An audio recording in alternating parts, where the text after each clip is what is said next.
Shalom a todos, que na graça do Senhor venhamos fazer essa leitura aqui do Evangelho de Marcos e que os ouvintes possam prestar atenção, desejar seguir aquilo que o Senhor Jesus nos deixou, que é maravilhoso.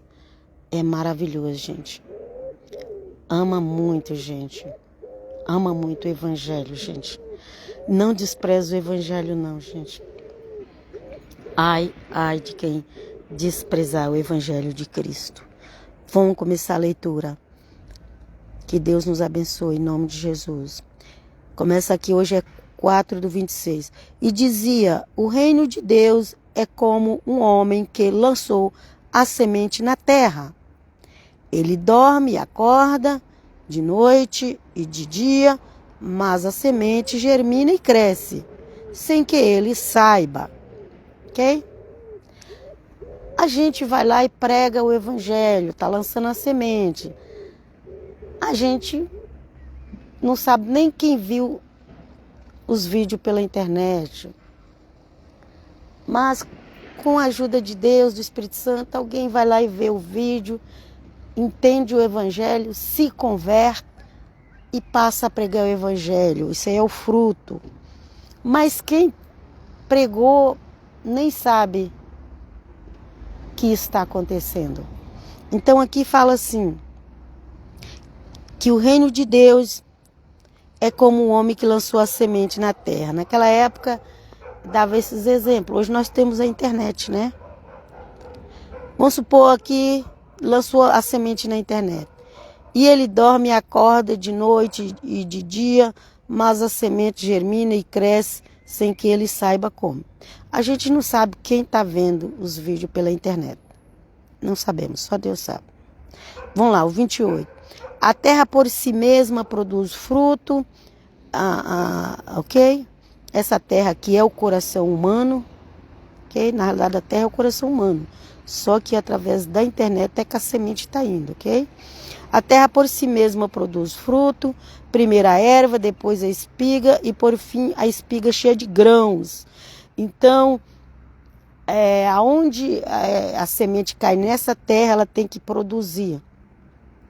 E depois os grãos são os frutos, ok? Da espiga. E aqui diz, quando o fruto está no ponto, imediatamente, quando o fruto está no ponto, ou seja, quando o fruto está pronto para colher, viu, gente? Que a Bíblia ela vai tirando algumas palavras, você tem que completar. Até mesmo para não ficar muito grande a escrita, né? Então, quando o fruto está no ponto, aqui está falando no ponto, mas é no ponto de colher, ok? Imediatamente se lança a foice, porque a colheita chegou. É aquilo, para quem não conhece foice, é aquilo que corta. E entrando aqui no versículo 30 já, e dizia, com que compararemos o reino de Deus? Ou com que parábola apresentaremos?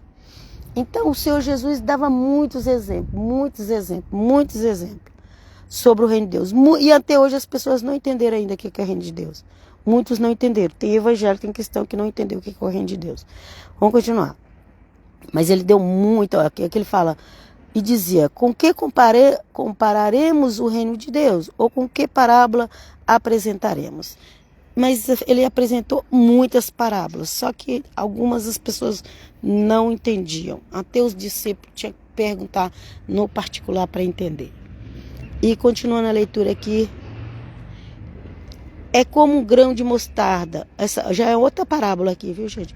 É como um grão de mostarda, o qual, quando é semeado na terra, sendo a menor de todas as sementes da terra, quando é semeado, cresce, tornando-se maior que todas as hortaliças. E deita ramos a tal ponto que as aves do céu se abrigam à sua sombra. Ok? Pensa no pé de laranjeira, porque a gente não conhece pé de mostarda. A mostarda ali foi dado o exemplo só para dizer como que a sementinha era tão pequenininha. Mas pensa num pé de laranjeira, quantas cheio de galho. onde as aves vêm e sentam ali. Aqui diz, né, sobre a semente da mostarda.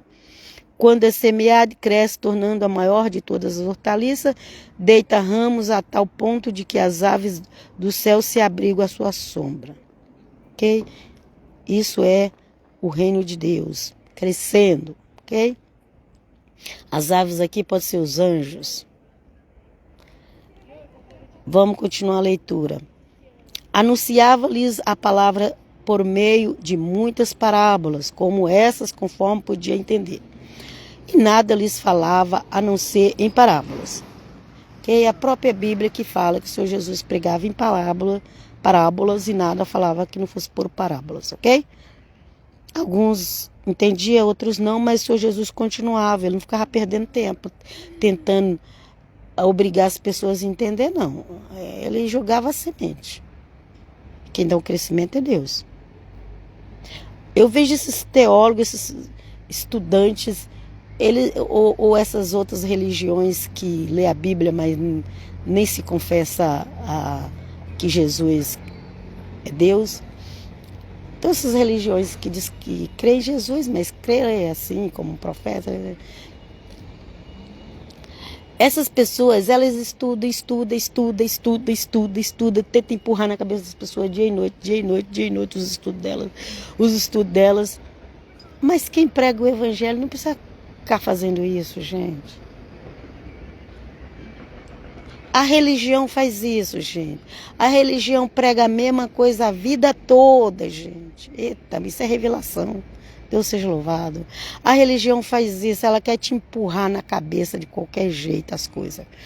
A religião faz isso. Religiões cristãs, religiões judaicas, religiões do Islã e outras religiões. Toda religião faz isso, todas. Aqui eu não estou dando privilégio para ninguém, não. Toda religião faz isso. Ela quer obrigar a pessoa a crer de qualquer jeito, a entender de qualquer jeito. Mas o evangelho não é assim. O evangelho é contado por parábolas. Entendeu? Amém. Não entendeu? Amém. Segue em frente. É o que está na Bíblia. Nada falava a não ser em parábolas. E seus discípulos, porém, explicavam tudo em particular. Aos discípulos dele, ele explicava no particular. Aos discípulos. Hoje em dia eu vejo canal no YouTube querendo obrigar as pessoas a crer nos ensinamentos deles. Todo dia fala a mesma coisa. Não, gente. Lê o evangelho. Essa é a pregação. A pregação é o evangelho. É as palavras que o Senhor Jesus falou. É as parábolas que o Senhor Jesus falou. Essa é a sua pregação. Aí você pode explicar no particular para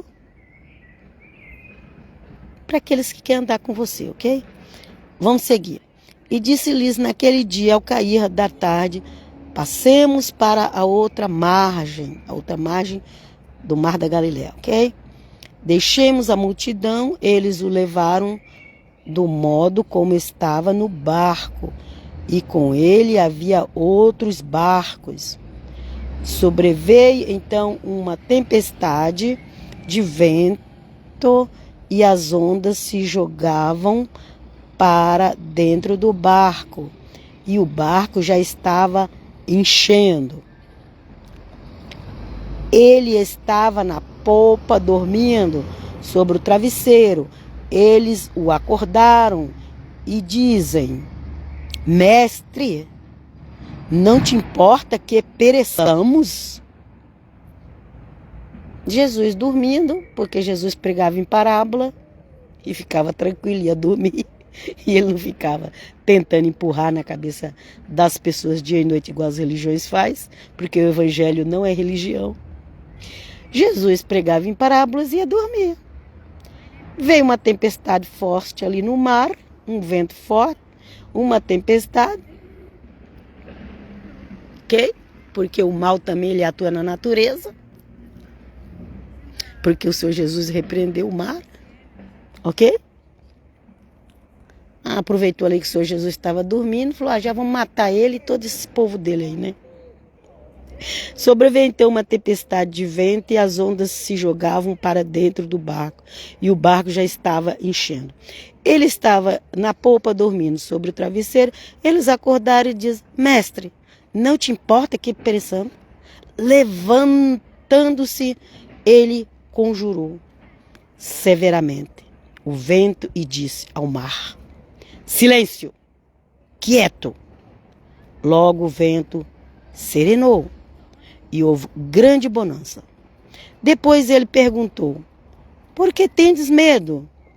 Ainda não tendes fé?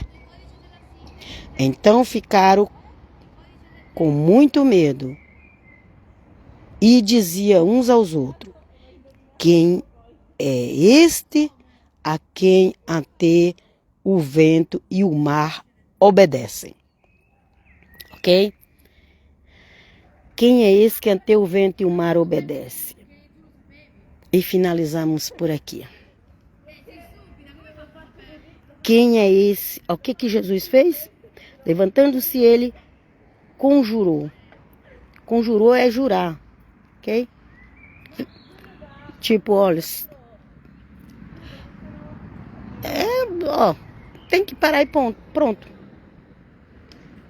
Conjurou severamente. Então, ali o Senhor Jesus estava falando com espíritos, não era apenas com o vento, porque ele conjurou severamente e disse ao mar: Silêncio, quieto.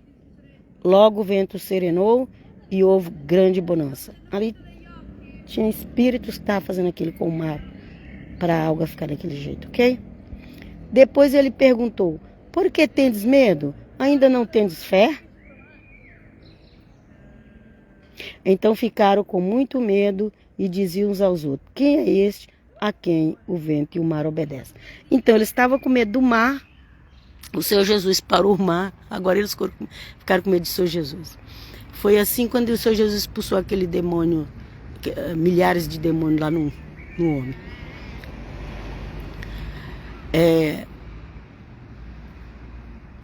A legião lá, gente, eu não sei quantos que eram, de demônio que o Senhor Jesus expulsou do homem lá. O povo pediu para o Senhor Jesus sair da terra deles.